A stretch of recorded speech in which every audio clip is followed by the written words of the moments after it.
Bismillahirrahmanirrahim. Assalamualaikum warahmatullahi wabarakatuh. Anak-anakku sekalian, sekarang kita masuk ke KD 42, yaitu menyusun surat lamaran pekerjaan. Jadi indikatornya ini, isi sistematika dan kebahasan itu kan Anda sudah paham. Nah, sekarang berdasarkan pemahaman terkait isi sistematika dan kebahasan surat, Anda diminta menyusun surat lamaran pekerjaan. Nah, materinya ya. Jadi surat lamaran kerja itu kita bisa susun berdasarkan informasi dari media, dari seseorang, pengumuman, permintaan, suatu instansi atau inisiatif sendiri.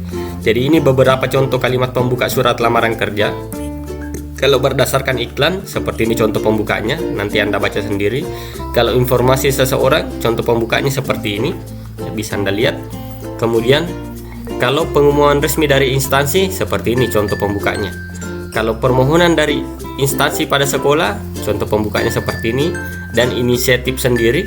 Jadi kita bisa juga menulis surat lamaran berdasarkan inisiatif sendiri saja. Tidak kita lempar saja surat lamaran kita ke perusahaan, kemana. Nah, seperti ini contoh pembukanya. Tidak ada berdasarkannya, langsung seperti ini. Nah, sekarang kegiatannya adalah, kegiatan Anda, saya minta Anda menulis surat lamaran pekerjaan berdasarkan informasi dari, terserah Anda pilih nanti. Apakah surat yang Anda tulis berdasarkan informasi dari orang, misalnya Anda dapat informasi dari teman Anda, nah, Anda buat surat lamaran, atau informasi dari instansi, atau Anda lihat di media atau iklan, atau Anda inisiatif sendiri, berdasarkan inisiatif sendiri. Nah, itu Anda buat pada lembar portofolio dengan ketentuan sebagai berikut. Surat yang dibuat sesuai cita-cita Anda. Maksudnya sesuai cita-cita Anda, kira-kira Anda nanti mau bekerja sebagai apa? Nah, jadi Anda menulis surat berdasarkan keinginan Anda itu, ya. Kalau misalnya sudah selesai kuliah, Anda mau bekerja sebagai apa? Nah, sehingga informasi dan di inisiatif bersifat hayalan. Jadi umpamakan saja, nanti kira-kira Anda mendapat informasi dari siapa, atau berdasarkan inisiatif sendiri saja. Jadi ini diumpamakan saja karena ini masa depan ya yang mau Anda buat, termasuk komponen-komponen surat. Nah, jadi komponen surat misalnya tanggal suratnya ya bersifat hayalan ya. Tanggal suratnya. Kenapa? Nah, karena tentu nanti tanggal suratnya itu 2024. Karena Anda kan di sini sudah selesai kuliah ya. Berarti tanggal suratnya kemungkinan 2024. Nah, komponen yang lain misalnya komponen yang lain misalnya hal yang dilampirkan ya tentu ada ijazah S1 misalnya, umpamakan saja nanti kira-kira Anda selesai S1-nya di mana atau S2-nya di mana. Itu yang saya maksud dengan Anda ada komponen yang Anda hayalkan. Nah, yang tidak boleh bersifat hayalan adalah kejadian sampai hari ini. Nah, jadi yang tidak boleh bersifat hayalan misalnya pada komponen identitas diri nanti, nah, tentu nama Anda tidak boleh karena sudah ada nama Anda sekarang kan. Nah, kemudian sisa gelarnya ditambah nanti, diumpamakan gelar Anda seperti apa. Tanggal lahir itu tidak boleh, sudah ada.